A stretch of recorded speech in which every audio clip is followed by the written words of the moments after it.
Fala, meu aluno, bom dia, boa tarde, boa noite, boa madrugada. Vamos agora à nossa terceira aula de análise combinatória, envolvendo as nossas ideias de princípio fundamental da contagem, tudo bem? Vejamos então outros dois problemas para a gente analisar melhor aquelas ideias do teorema do bicho da goiaba que eu comentei com vocês nas últimas videoaulas, tudo bem? Veja que dependendo da situação, ele pode facilitar bastante a resolução dos nossos exercícios, tudo bem? Vejamos este exemplo de número 2, continuando a nossa bateria de exercícios. Em um salão, há 10 portas. De quantas formas ele pode ser aberto? Então vai lá, ó, mulher, por exemplo, quer fazer a festinha de debutante, tudo bem? E ela é muito indecisa. Ah, eu abro só essa porta, eu abro só essa, só aquela, eu abro todas, eu abro 2, 3, 4, 5, 8, 9, eu abro todas essas 10 portas. Então pergunta da questão, de quantas formas a gente pode abrir este salão aqui com um total de 10 portas? E Pedrinho, eu não entendo muito bem não, como é que a gente pode fazer isso daqui? Concorda comigo que nessa situação a gente sempre cai na certa dúvida? Quer dizer, você mulher, você tá lá, ó, preparando a sua festinha, tudo bem, seu casamento. Aí a sua pergunta para a porta é: portinha, você, eu abro ou eu te deixo fechada? Portinha, você, eu abro ou eu te deixo fechada? E você, portinha, eu te abro ou te deixo fechada? Veja então que o meu fator de decisão é virar para cada uma das 10 portas e fazer o quê? Tomar a decisão de deixar aberta ou fechada. Então perceba que para cada porta nós temos o quê? 2 possibilidades. Vamos colocar essas portinhas aqui então? Então aqui está. Primeira, segunda, terceira, quarta, quinta, sexta, sétima, oitava, nona, 10ª porta. Legal. Então aqui são todas as representações das nossas portinhas. Aí você vira para a primeira porta. Você, portinha, te deixa aberta ou te deixa fechada? 2 possibilidades. Vira para a segunda. Portinha, aberta ou fechada? 2 possibilidades. Terceira, aberta ou fechada? 2 possibilidades. E continua essa brincadeira. Dispara. Taca 2 em tudo, que é exatamente a quantidade de possibilidades de decisão para cada uma das portas. Como isso aqui faz parte do mesmo grupo deste mesmo salão, o que devemos fazer com essas possibilidades? Multiplicar. Percebeu a ideia? Sempre dentro do mesmo caso, multiplicamos as possibilidades. Agora, 2 vezes 2, 4. Vezes 2, 8. Vezes 2, 16. 32, 64, 128, 256, 512, 1024. Aqui está. O total de possibilidades equivale a quanto? 1024. Então essa é a nossa resposta, sim ou não? Galera, infelizmente não. Tem um problema nesse 1024. Perceba que o problema pede o quê? Que o salão esteja aberto.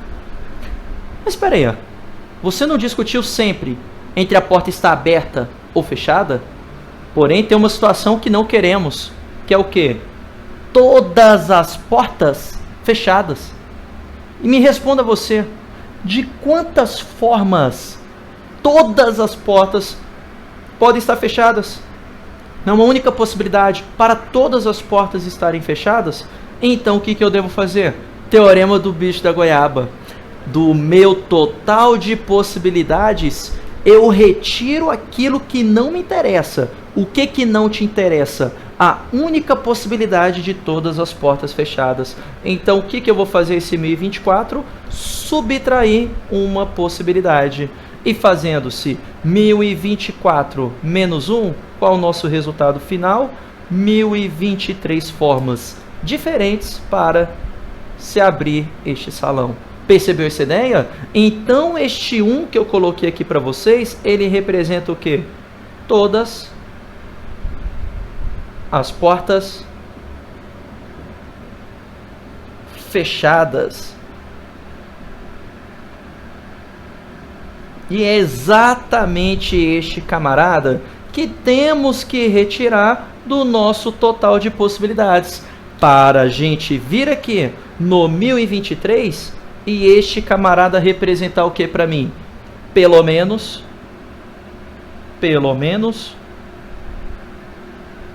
uma porta aberta.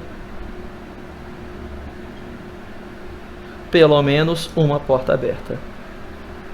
Sacou a ideia? Tá claro isso daqui? Então, olha inclusive a palavra-chave que você pode utilizar o teorema do bicho da goiaba. A expressão pelo menos. Essa expressão pelo menos é uma das que mais aparece em prova, que vai te ajudar a pensar a utilizar o princípio fundamental da contagem. Ok? Massa, legal. Aí eu venho e coloco aqui para você um terceiro exemplo. Vamos ver o que ele coloca para a gente nesse terceiro exemplo. Sabe-se que os 8 dígitos de um número de telefone... Aliás, você sabe os 8 dígitos de um número de telefone. Então você sabe certinho quais são esses 8 números que compõem esse número de telefone, tudo bem? Claro, estamos supondo aqui que o telefone tem 8 dígitos, que em outros estados já tem 9 dígitos e tudo mais, beleza? Aqui em Brasília ainda continuamos com 8 dígitos. Além disso, ou seja, um acréscimo de informação, sabe-se que os 4 últimos dígitos são distintos. Olha o porém, mas não se sabe a ordem destes. Ou seja, você sabe todos os 8. Por sinal, você sabe que os 4 últimos são diferentes, necessariamente. Tudo bem? Porém, tem um detalhe. Você não sabe a ordem desses 4 últimos. Então, pela interpretação desse problema, você sabe os 4 primeiros. E a ordem deles bonitinho. E além disso, pelo problema, você sabe que os 4 últimos são diferentes. E além deles serem diferentes, eles são o quê? Você não sabe a ordem desses camaradas. Então eles podem estar tudo bagunçado. Beleza? A gente tem várias possibilidades para isso. Pergunta da questão. Quantas discagens erradas podem ser feitas? Então você está lá na balada, né? Aí, ó, encheu a cara, ficou doidão. No que você ficou doidão, foi lá, encontrou a mina, mulher da sua vida, a razão do seu viver, motivo da sua existência. Meu irmão, essa daí eu tenho que soltar o caôzinho. Você vai lá, joga um caô, tal, não sei o que. E o que acontece na hora? Telefone, acaba a bateria. Essa é a pior merda, telefone, acabou a bateria. Aí o que o cara fala? Não, pode falar que eu vou decorar. Aí o cara decora os 8 números, aí chega lá dos 4 últimos e sabe certinho, só não sabe a ordem deles. E a ideia da questão é, para quantos trotes que você vai sair fazendo, quantos trotes que você vai fazer até chegar no número certo. Então vamos lá. Eu já não sei quais são esses 4 últimos. Vamos supor que esses 4 últimos, esse é o único problema da questão. A gente fazer a contagem dos 4 últimos para saber quantos errados a gente vai ter. Porque os 4 primeiros eu já sei. É fixo cada um. 1. Pronto, acabou. Se eu estou multiplicando por 1, não vai alterar em nada. Então, a nossa ideia é trabalhar com os 4 últimos. Vamos supor que seja 0, 1, 2 e 4. Tá aqui, ó. Pedrinho, mas e se não for esse? Bem, ele sabe. Se ele sabe, então a gente só vai ter 4 possibilidades para os últimos. A gente só não sabe a ordem deles. Tá, sendo assim. Então, os nossos fatores de decisão estarão aqui, ó, para a última casinha. Vou colocar aqui, ó. 1, 2, 3, 4. Tudo bem? Para as 4 últimas casinhas. Então, este camarada corresponde ao 6º dígito. Opa, o 5º, desculpa. 5º dígito, 6º, 7º e 8º. Agora me fale, quantas possibilidades nós temos para o 5º dígito? Ué, Pedrinho, eu sei que não pode começar por 0. Então eu tenho 3 possibilidades. Cuidado, a gente está falando de dígitos. Quando a gente fala de dígitos, de uma certa sequência numérica, pode começar por 0. Agora, formar números, número não pode começar com 0, tudo bem? Então, peraí. Então significa que aqui eu tenho o quê? Todas essas 4 possibilidades. Então aqui está, 4 possibilidades. Suponhamos que você tenha utilizado o próprio 0. Quantas possibilidades para a segunda casa? 3. Suponhamos que você utilizou 1. Dispara. 2 possibilidades. Para a última, 1 possibilidade. Multiplicando as possibilidades, fale para mim agora, qual o total de possibilidades que você vai ter aqui? 24. Então, esse aqui é a quantidade de números possíveis que você pode discar. Só que é o problema da questão. Ele pede as discagens erradas. Mas espera aí, ó. o 24, representa o total de descagens. Agora você concorda comigo que dentre essas 24, uma vai estar certa? E o que a questão pede? As erradas. Então, se desse total eu retirar a única que está certa, o que você vai ter? As erradas. Então, se desse 24 eu tirar a única que vai estar certo, 24 tira 1, vai me dar o quê? 23 descagens erradas. Então, só para ficar bonitinho aqui pra gente, então o que representa aquele 24? O 24 representa o total de descagens. O que representa esse 1? A única descagem certa. E finalmente o que representa o 23? O total de descagens erradas. Que é o que a questão pede para mim e é, por sinal, o resultado pedido na questão.